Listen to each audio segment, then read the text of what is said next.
Look, it was a wipeout last night, and I hope it's a wake-up call for the Democrats. It was not a wipeout in Connecticut. Not only did our congressional team go back, but we actually picked up Democrats in the legislature, the House and the Senate. I'd like to think we're sort of meat and potatoes Democrats. We balanced the budget, we cut middle-class taxes, we're pretty tough on crime, and you can't get away from your roots. Ned Lamont, I saw last night over at CNN, David Axelrod, who some people would say invented Barack Obama.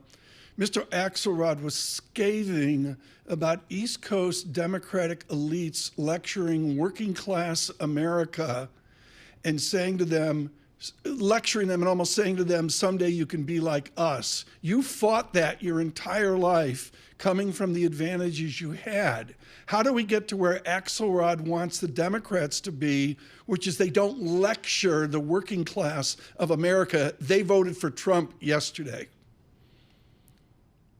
I think that final couple of days, Kamala should have been in a diner having a cup of coffee and apple pie with a couple of the guys instead of Oprah and Beyonce. But, you know, that said, look, I'm an Ivy League guy. I'm from Greenwich, so I'm hardly the person to say we are going to be the party of the working families, but you got to reach out to people. You got to talk to people. Every day I go to the factory line and make sure people have a sense that we're there for them. You know, Washington, under Biden, there weren't very many business people at all in that administration. Connecticut's led by a business guy. Ned, how do you think Democrats should work with the Trump administration over the next 4 years? Well, the next 2 years, he's going to have the House, the Senate, the White House, and the Supreme Court. My job, Paul, is to, I'm a governor. I've got to work with the president. I can't sit around on the sidelines just getting angry.